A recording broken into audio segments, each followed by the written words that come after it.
ये बात साल 1967 की है। उत्तर प्रदेश के मुख्यमंत्री हरिद्वार दौरे पे गए थे। 2 दिन उनको रहना था, इसलिए गंगा के किनारे बने सर्किट हाउस में रुक जाते हैं। अब इसी बीच में रेजिडेंट मजिस्ट्रेट जो होते हैं उनके खाने की व्यवस्था करते हैं। खाना जैसे ही वह पहुंचता है मुख्यमंत्री के पास, तो मुख्यमंत्री खाना देखने के बाद मना कर देते हैं। कहते हैं कि मेरा व्रत है, इसलिए मैं खाना नहीं खा पाऊंगा। खाना तो वापस चला जाता है, लेकिन कुछ देर के बाद दूध, फल और कुछ ऐसी व्यवस्थाएं कर दी जाती हैं जिसकी वजह से मुख्यमंत्री जी के पास पहुंच जाती हैं। पूछा जाता है कि ये क्या है। वो कहते हैं कि साहब ये व्रत का पूरा सामान है, अब आप इसे खा सकते हैं। मुख्यमंत्री ने उस व्रत के सामान को खाया। बाकी उनके टीम के जो हिस्से थे, बाकी लोग जो थे, उन्होंने भी उस व्रत के सामान को खाया और खाने के बाद वो अपने दौरे पर निकल जाते हैं।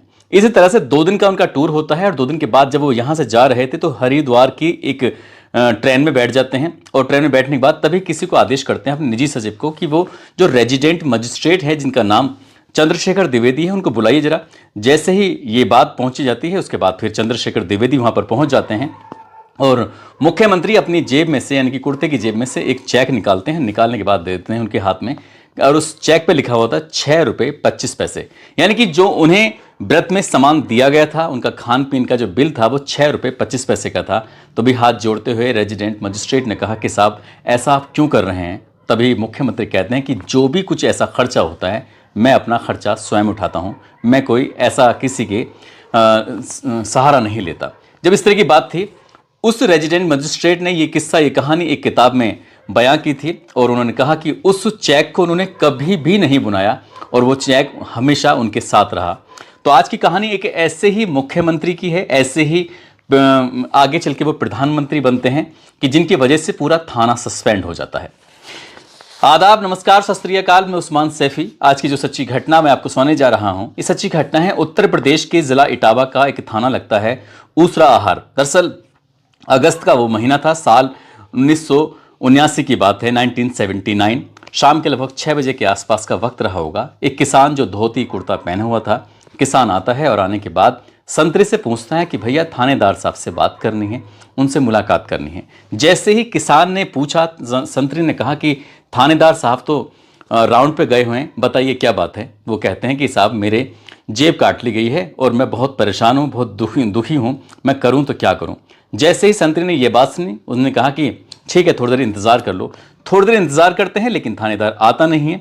तभी नज़र पड़ जाती है, थाने का सेकंड अफसर होता है यानी कि दरोगा, उसकी नज़र पड़ जाती है। पूछते हैं कि ये बुजुर्ग आदमी यहाँ पर क्यों आया हुआ है। लगभग 75 साल के आसपास की उम्र रही होगी और जैसे ही ये बताया जाता है कि इनकी किसी ने जेब काट ली है और इसलिए परेशान है, थानेदार साहब का इंतज़ार कर रहे हैं। तो दरोगा ने कहा कि इन्हें मेरे पास भेजो। दरोगा, उसके इर्द गिर्द और भी कई ऐसे सिपाही, हेड कांस्टेबल वगैरह खड़े हुए थे। तभी वो किसान उन्हें देख रहा था कि वो हंस रहे हैं, ठहाके लगाकर हंस रहे हैं, ऐसी बातचीत कर रहे हैं।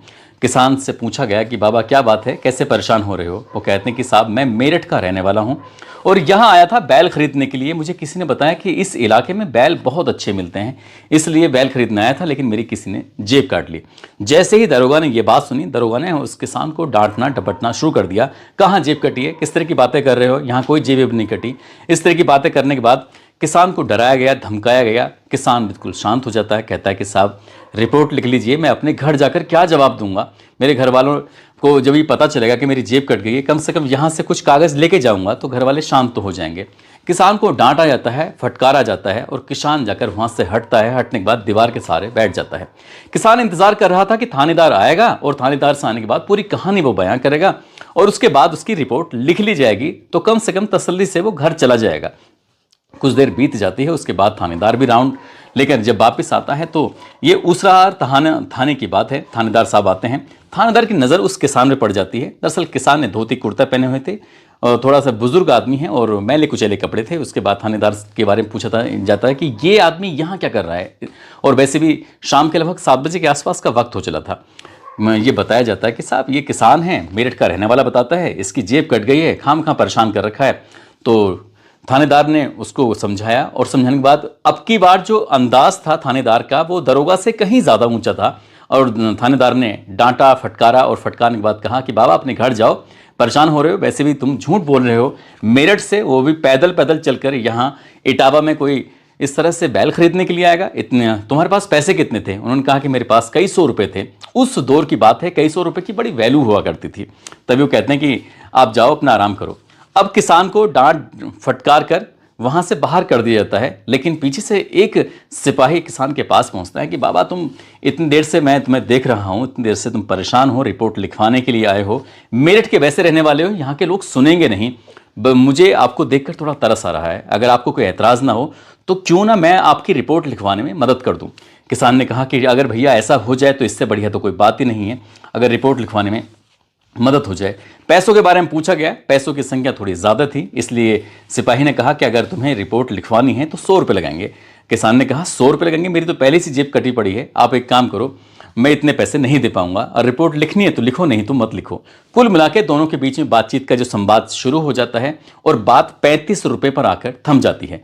सिपाही कहता है कि आप 35 रुपये खर्च कर दीजिएगा और मैं आपकी रिपोर्ट लिखवा दूंगा। वो सीधा जाता है थानेदार के पास सिपाही और जाकर कहता है कि मैंने उस किसान को मना लिया है और साथ 35 रुपये की रिश्वत वो दे रहा है, और आप उसकी अगर रिपोर्ट लिख लोगे तो कोई दिक्कत, कोई एतराज़ नहीं है। ठीक, थानेदार बात सुनता है, उसने कहा कि ठीक है, तुमने अच्छा काम किया है, उस किसान को बुलाओ और मुंशी के पास लेके जाओ, मुंशी उसकी रिपोर्ट लिख लेगा। आखिरकार किसान बोलता गया, मुंशी लिखता गया। जब रिपोर्ट पूरी लिख ली जाती है उसके बाद कहा जाता है, एक पैड जो इंक का पैड होता है, आपने देखा होगा कि उल्टे हाथ से अंगूठे पर जब निशान लगाया जाता है किसी कागज पर, उसको पैड उसके आगे कर दिया गया। तो किसान ने कहा कि मुझे पेन दे दीजिए, मैं हस्ताक्षर करूंगा। जब बात पेन देने की आती है तो उन्होंने उठा के पेन दे दिया, और जब पेन दिया तो उस पैड को अपने हाथ में जैसे ही उस सिपाही ने लिया तो उन्होंने कहा कि नहीं नहीं, इस पैड को भी रहने दीजिए, और किसान ने उस पैड को अपने हाथ से पकड़ लिया, साथ ही उस पर एक हस्ताक्षर कर दिए, और हस्ताक्षर करने के तुरंत बाद ही अपनी जेब में हाथ डाला, और हाथ डालने के बाद एक मोहर निकाली, और मोहर निकालते ही उस कागज पर एकदम ठप्पा लगा दिया। जैसे ही कागज पर ठप्पा लगाया, वो मुंशी देखकर बड़ा आश्चर्यचकित था। उसने कहा कि ये किसान किस तरह की काम कर रहा है, कभी कहता है कि हस्ताक्षर करूंगा, कभी वो इस पर मोहर निकाल कर लगा रहा है, किस तरह की मोहर है। जब उसने उस मोहर को बड़े करीब से, बड़े गौर से देखा तो उस मोहर को देखकर उसे बड़ा आश्चर्य हो रहा था। वो समझ नहीं पा रहा था कि आखिरकार ये कैसे सच हो सकता है, उसके थाने में इतना बड़ा आदमी कैसे आ सकता है। दरअसल वो बड़ा आदमी भारत का प्रधानमंत्री था, नाम चौधरी चरण सिंह, और उस मोहर पर लिखा हुआ था प्रधानमंत्री भारत सरकार नई दिल्ली। जब ये मोहर पर लिखा हुआ था, इसके बाद ये बात अब उस मुंशी के पास नहीं थी, बल्कि बात ये पूरे थाने में फैल जाती है। बात अब थाने में नहीं थी बल्कि पूरे जिले में फैल जाती है। बात पूरे जिले की नहीं थी बल्कि पूरे प्रदेश, पूरे देश भर में ये बात देखते देखते फैल जाती है। अब उस थाने की ये इस तरह की हालत, आप सहज ही अंदाजा लगा सकते हैं कि भारत का प्रधानमंत्री उस थाने के अंदर वो रिपोर्ट लिखवाने के लिए आ गया है, और उसके बाद फिर रिपोर्ट लिखवाने के 35 रुपए की रिश्वत अगर देने वाली बात हो तो जाहिर सी बात है हड़कंप मचना तय ही था। दरअसल वो अपने काफिले को, जो उनकी सुरक्षा में लगे हुए काफिले था, उस काफिले से कहते हैं कि मुझे एक ज़रूरी काम है। दरअसल इस इलाके से, खासकर इस थाने से मेरे पास लगातार शिकायतें आती हैं कि ये थानेदार यहाँ लगातार रिश्वत मांगता है, इसलिए मैं अपने निजी जो सुरक्षा में लगे हुए थे उनको किस तरह से समझाया बुझाया, क्योंकि देश के प्रधानमंत्री की सुरक्षा का मामला भी था। आखिरकार उनके जो निजी सुरक्षा कर्मी थे वो सब मान जाते हैं और वो इधर उधर दाएं बाएं हो जाते हैं, और इसके थाने में किसी को इस बात की भनक तक नहीं लगती है। और जब ये बात उच्च अधिकारियों को पता चलती है तो पूरा का पूरा थाना सस्पेंड हो जाता है, और ये बात उन दोनों बहुत ज़्यादा चर्चित रही थी। देश भर में जो भी अखबार छपते थे उन अखबारों में आती थी, और उसके बाद फिर देश भर के जो थानेदार थे वो डरने लगे थे कहीं ऐसा ना हो कि भारत के प्रधानमंत्री चौधरी चरण सिंह अचानक ही किसान के भेष में आए और आने के बाद पूरे थाने को सस्पेंड ना करा दें। दरअसल उनकी शख्सियत ही कुछ ऐसी थी। 23 दिसंबर 1902 को उनका जन्म होता है। गांव लगता है नूरपुर। पहले वो कभी मेरठ जिले में आया करता था, आजकल वो उत्तर प्रदेश के हापुड़ जिले में आता है, जो कि बाबूगढ़ छावनी के पास लगता है। इन्होंने साल 1929 से आज़ादी की लड़ाई में अपनी हिस्सेदारी दी। 1940 में सत्याग्रह के आंदोलन में कूद जाते हैं।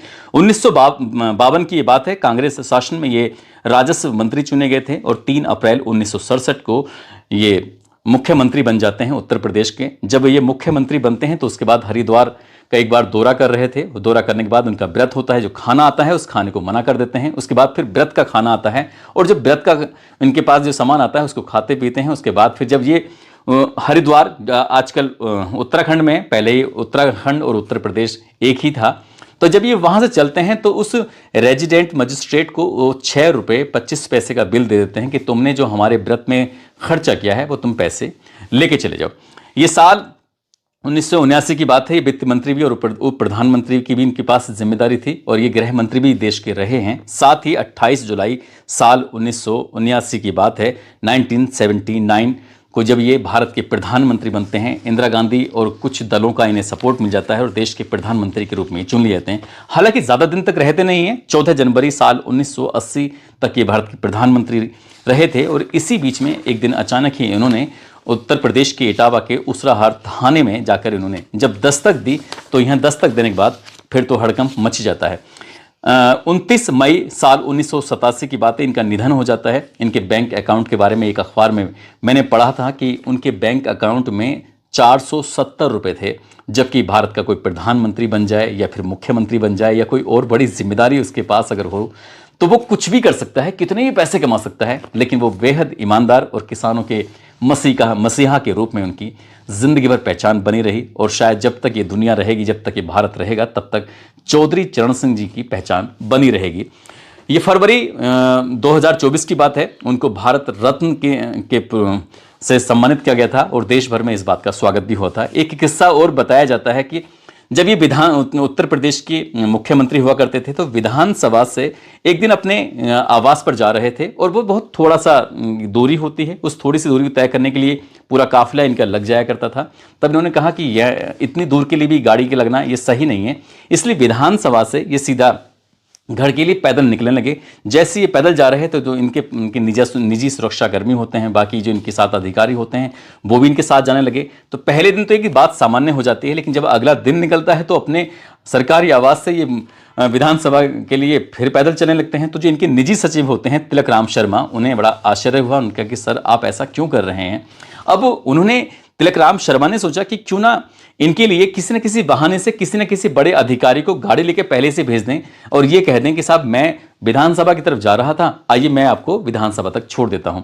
जब ये बात मुख्यमंत्री रहे थे उस दौर की बात है, चौधरी चरण सिंह जी को पता चलती है तो उन्होंने निजी सचिव तिलक राम शर्मा जी को बहुत डांट लगाई। उन्होंने कहा कि आप मेरे बीच में दखल अंदाजी न करें। एक बार का किस्सा और ये भी है कि इनके ही सरकारी आवास पर एक व्यक्ति, कोई इनके रिश्तेदार परिवार का ही था, तो वो इनके निजी फ़ोन का इस्तेमाल कर रहा था, जो वहाँ पर लैंडलाइन फ़ोन लगा हुआ था। तो इनकी नज़र पड़ जाती है। नज़र पड़ने के बाद ये अपने निजी सचिव से कहते हैं कि यहाँ से जितने भी फ़ोन जाते हैं और फ़ोन आते हैं, सबका जो ब्यौरा है उसका रिकॉर्ड रखना है। और जब ये रिकॉर्ड वाली बात आई तो निजी सचिव ने कहा कि सर ऐसा आप क्यों कर रहे हैं। वो कहते हैं कि इसका जितना बिल होगा वो मैं खुद भरूंगा। तो इसलिए वो कोई इनके जो सरकारी फ़ायदे ले सकते थे वो सरकारी फ़ायदों का बिल्कुल भी इस्तेमाल नहीं करते थे। और कोशिश ये रहती थी, चाहे वो पेट्रोल हो या फिर बाकी जो चीज़ें होती हैं जिनके लिए पैसा मिलता था सरकारी, उसको ही ये खर्च करते थे, फालतू के पैसे खर्च नहीं करते थे। दोस्तों, इस पूरे घटनाक्रम को सुनाने का उद्देश्य किसी को परेशान करना नहीं है, किसी का दिल दुखाना नहीं है, बल्कि आपको जागरूक करना है, आपको सचेत करना है, आपको बताना है कि हमारे देश में ऐसी भी हस्तियाँ, ऐसी भी शख्सियत रही हैं जिन्होंने अपने देश के लिए बहुत कुछ किया है। और अब दौर बदल चुके हैं। अब अगर गांव का प्रधान भी होता है तो वो पूरी शान और शौकत के साथ चलता है, जबकि प्रधानमंत्री बड़े शांत मिजाज के और बहुत ही सादगी वाले रहे हैं। जाते जाते पुणे के रहने वाले रजनीश माली हैं, साथ ही राशिद अब्बासी हैं। आज इनका जन्मदिन है। इनको जन्मदिन की ढेरों सारी शुभकामनाएं, बहुत बहुत मुबारकबाद। साथ ही कुछ लोगों ने नाम लेने की अपील की है, जिसमें विवेक पटेल, जितेंद्र पाल, मनीषा सिंधु, शत्रुघ्न पासवान, सुरेश चंद्र गौतम, अमरपाल सिंह, ताज सिंह, सोनू कश्यप, मोहम्मद नबी हसन, सोहेल आलम, राकेश चौधरी, गोविंद घोष, सुष्मिता घोष, अभिषेक शर्मा, कमालुद्दीन खान, ललित राजपूत, योगेंद्र साहू, इब्राहिम खान, रोशन कुमार, नीरज गौतम। आप सब लोग अपना ख्याल रखें, सुरक्षित रहें। जय हिंद, जय भारत।